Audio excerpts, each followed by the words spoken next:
जय श्री कृष्ण। राधे राधे दोस्तों, आप सभी का दिन शुभ और मंगलमय हो। आप सभी पर भगवान विष्णु की कृपा सदैव बनी रहे। आज की वीडियो में आप सुनेंगे माघ मास महात्म्य का अध्याय 26। पिछली वीडियो में आपने सुना था अध्याय 25, जिसमें आपने सुना था कि किस प्रकार से पिशाच योनि में आने पर मनुष्यों को कई प्रकार के यत्न भोगने पड़ते हैं, लेकिन जो भगवान नारायण की भक्ति पा लेता है वह पवित्र हो जाता है। उसको प्रेत पिशाच पूतना कोई भी बाधा नहीं दे सकते। भूत वेताल पिशाच गंधर्व काकिन शाकिनी गिरह रेवती कोई भी उनकी तरफ नहीं देखता है। तो वेद तथा श्रुति विद्वान है और जो पवित्र और दानी है उनको कभी भी भय नहीं रहता। तो ब्राह्मण इस प्रकार कर्मों का फल भोगता हुआ मैं यहाँ रहता हूँ। जो पिशाच योनि में राजा थे वो ये ऐसी बात बोलते हैं, तो ऐसा सोचकर मैं शोक नहीं करता। एक बार मैं ज्वालिनी नदी के किनारे पर गया था। वहां घूमते हुए मैंने एक सारस के वचनों को सुना था। सारस के वचन क्या थे वो आप आज के अध्याय में जानेंगे। तो प्रिय श्रोताओं, आज के अध्याय में पथिक कहने लगा कि हे प्रेत, तुमने सारस के वचन किस प्रकार और क्या सुने थे, सो कृपा करके कहिए। तो प्रेत कहने लगा कि इस वन में कुहुरा नाम की नदी पर्वत से निकली है। मैं घूमता घूमता उस नदी के किनारे पहुंचा और थकावट दूर करने के लिए वहां पर ठहर गया। उसी समय लाल मुख और तीखे दांतों वाला एक बड़ा बंदर वृक्ष से उतरकर जल्दी से वहां पर आया जहां पर एक सारस सोया हुआ था।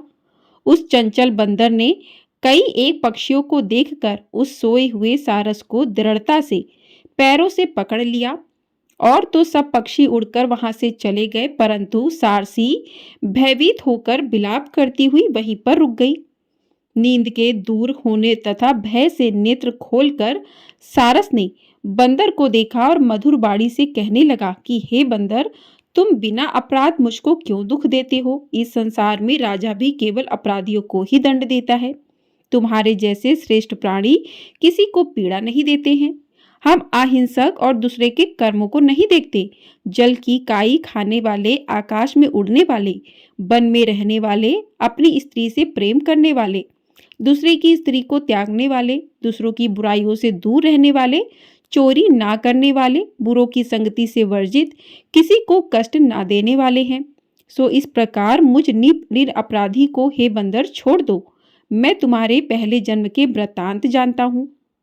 यह वचन सुनकर वह बंदर उसको छोड़कर दूर बैठ गया और कहने लगा, तुम मेरे पूर्व जन्म के वृत्तांत को कैसे जानते हो? तुम अज्ञानी पक्षी हो और मैं वन में घूमने वाला हूँ। तो सारस कहने लगा कि मैं अपनी जाति की स्मृति के बल से तुम्हारे पूर्व जन्म का सब वृत्तांत जानता हूँ। तुम पूर्व जन्म में विंध्य पर्वत के राजा थे और मैं तुम्हारे कुल का पूज्य पुरोहित था। तुम राजा होकर अपनी प्रजा को पीड़ा दिया करते थे। विवेकहीन तुमने बहुत सा धन इकट्ठा किया। सो बानर, प्रजा की पीड़न रूपी अग्नि की ज्वाला से तुम पहले ही तप चुके हो। पहले तुम कुंभीपाक नरक में गिराए गए। तुम्हारे शरीर को नरक में 3000 वर्ष बीत गए। फिर नरक से निकलकर बचे हुए पापों के कारण इस बंदर की योनि में आए हो और मुझको मारना चाहते हो। पूर्व जन्म में तुमने ब्राह्मण के बाग से लूटकर बलपूर्वक फल खाए थे। उसका यह भयंकर फल हुआ कि तुम बानर और वनवासी हुए। प्राणी अश्वमेव अपने किए हुए कर्मों को भोगता है। इसको देवता भी नहीं हटा सकते। इस प्रकार मैं सारस का जन्म लेकर भी अज्ञान से मोहित नहीं हुआ हूँ। इतनी कथा कहकर बानर कहने लगा कि यदि ठीक ही जानते हो तो बताओ, तुम पक्षी कैसे हुए? तो सारस कहने लगा कि मेरी दुर्गति का कारण भी सुनो। तुमने नर्मदा नदी के किनारे पर सूर्य ग्रहण के समय बहुत से ब्राह्मणों के निमित्त 100 ढेर अन्न के दान किए थे। मैंने प्रोताई के मद से थोड़ा सा ब्राह्मणों को दिया और बाकी सब मैं आप हर ले गया। इन ब्राह्मणों के द्रव्य का अपहरण करने के पाप से मैं पहले काल सूत्र नरक में और फिर रक्त तथा पीप से भरा हुआ नाभि तक नीचे सिर और ऊपर पैर किए हुए पीप चाटता रहा। उस दुर्गंध वाले नरक में कीड़ों आदि से काटा जाकर 3000 वर्ष तक उस यातना को भोगता रहा। मैं नरक के दुख का वर्णन नहीं कर सकता। फिर नरक की यातना से मुक्त होकर यह सारस का जन्म पाया है, क्योंकि पूर्व जन्म में अपनी बहन के घर से कांसे का बर्तन चुराया था। इसको मैंने एक जुआरी को दिया, इसी से मैं सारस योनि में आया। यह मेरी स्त्री पिछले जन्म में ब्राह्मणी थी, इसने भी कांसे की चोरी की थी, इसी से यह मेरी स्त्री और सारसी हुई। यह सब मैंने तुमसे कर्म फल कहा है, अब भविष्य की बात भी सुन लो। अब मैं तुम्हें और यह मेरी स्त्री भी हंस होंगे और काम रूप देश में सुख से निवास करेंगे। फिर इसके पश्चात गौर योनि में और फिर जाकर दुर्लभ मनुष्य योनि को प्राप्त होंगे। इस प्रकार शिव की माया से यह सारा जगत मोह को प्राप्त होता है। न केवल हम ही परंतु इस संसार के सभी जीव प्रवृत्ति मार्ग में फंसकर अच्छे और बुरे कर्म करते और उनका फल भोगते हैं। इसलिए सब प्राणियों को धर्म का सेवन करना चाहिए। देवता, असुर, मनुष्य, व्याघ, कीड़े मकोड़े सभी से कंटक रूपी मार्ग नहीं छूटता। केवल वेदांत जानने वाले योगी ही इस मार्ग से बच सकते हैं। इसी कारण बड़े बड़े महात्मा भी कर्म फल को टाल नहीं सकते। उपाय से तथा बुद्धि से कोई भी इसको नहीं बदल सकता। तुम पहले राजा थे, फिर नरक में गए, अब बंदर की योनि में वन में फिरते हो और फिर भी ऐसा ही जन्म पाओगे।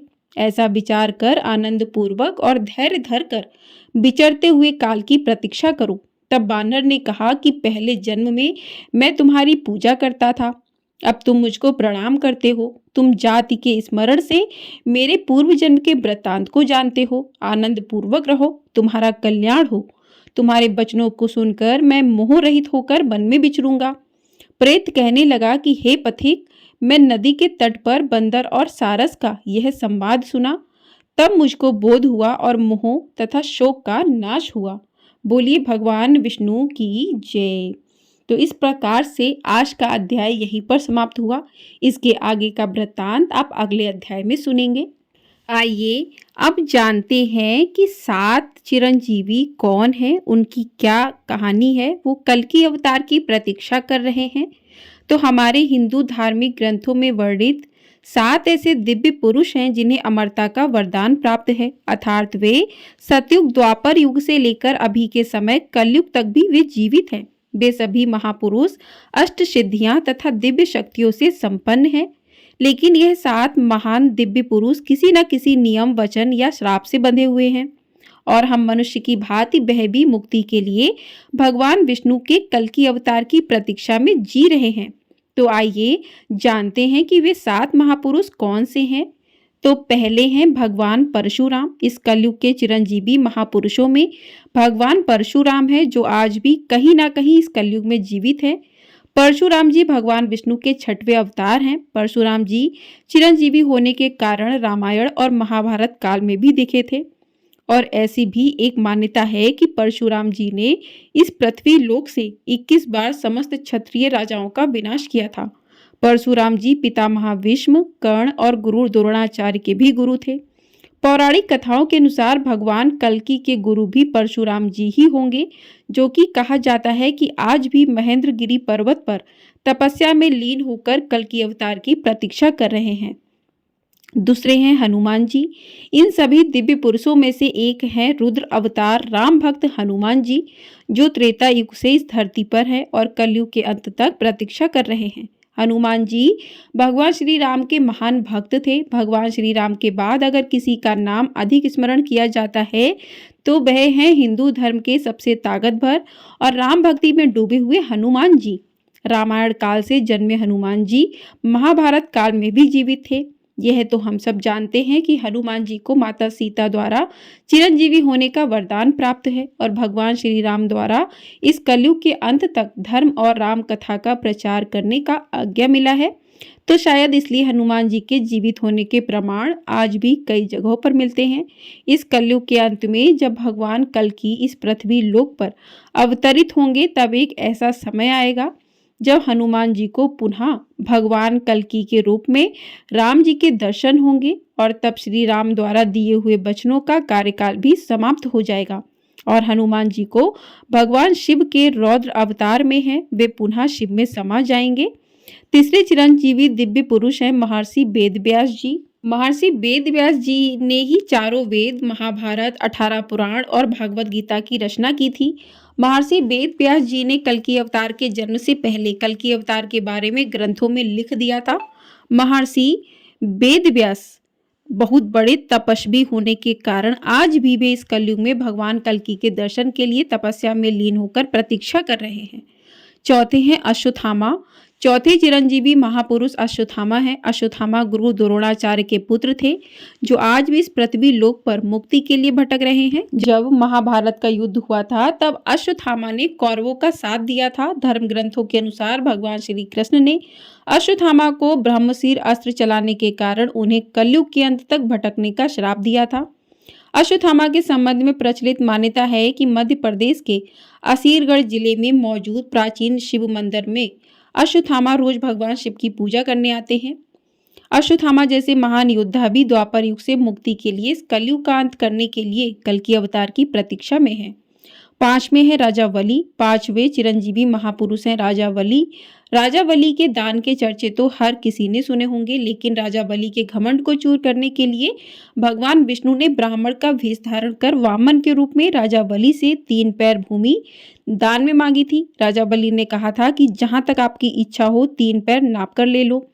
तब भगवान ने अपना विराट रूप धारण कर 2 पग में ही संपूर्ण सृष्टि नाप ली और तीसरा पग राजा बलि के सर पर रखकर उन्हें पाताल लोक भेज दिया और उन्हें पाताल लोक का राजा बना दिया। शास्त्रों के अनुसार राजा बलि भक्त प्रहलाद के पौत्र हैं। आज भी वह पाताल लोक में जीवित हैं। छठे हैं विभीषण। छठवें चिरंजीवी महापुरुष हैं विभीषण। लंका के राजा विभीषण भगवान श्री राम के अनन्य भक्त हैं। जब रावण ने माता सीता का हरण किया था तब विभीषण ने श्री राम से शत्रुता न करने के लिए रावण को बहुत समझाया था। इस बात पर लंकेश रावण ने विभीषण को लंका से निकाल दिया। तब विभीषण भगवान श्री राम की सेवा में चले गए और रावण के अधर्म को मिटाने के लिए धर्म का साथ दिया था। इसलिए भगवान श्री राम ने विभीषण को चिरंजीवी होने का वरदान दिया था, जो कि इस कलयुग के अंत तक वह भी जीवित ही हैं। सातवें हैं कृपाचार्य। इस कलयुग के 7वें चिरंजीवी महापुरुष हैं कृपाचार्य। संस्कृत ग्रंथों में कृपाचार्य को चिरंजीवी के रूप में बताया गया है। कृपाचार्य अश्वत्थामा के मामा और पांडवों कौरवों की युवा स्थिति में आचार्य थे। भागवत के अनुसार कृपाचार्य की गणना सप्त ऋषियों में की जाती है। वह उन महान 18 योद्धाओं में से एक है जो महाभारत युद्ध के समाप्त होने के बाद भी जीवित थे। तो इस प्रकार से ये 7 चिरंजीवी हैं जो अभी तक जीवित हैं और कलयुग में भगवान विष्णु के कल्कि अवतार की प्रतीक्षा कर रहे हैं। उसके बाद इनका अंत होगा। तो इसी के साथ इस वीडियो को करते यहीं पर समाप्त। आपको ये कहानी पसंद आई हो तो वीडियो को लाइक ज़रूर कर दीजिएगा। चैनल पर नए हैं तो चैनल को सब्सक्राइब कर लीजिएगा। आपको हमारे चैनल पर इसी प्रकार से माघ मास महात्म्य के अध्याय सुनाए गए हैं। आपने पिछले अध्याय नहीं सुने हैं तो आप लोग जाकर उन अध्यायों को सुन सकते हैं। और वीडियो पसंद आई हो तो कमेंट बॉक्स में भगवान विष्णु की जय भी अवश्य लिखिएगा। बोलिए भगवान श्री हरि विष्णु जी की जय।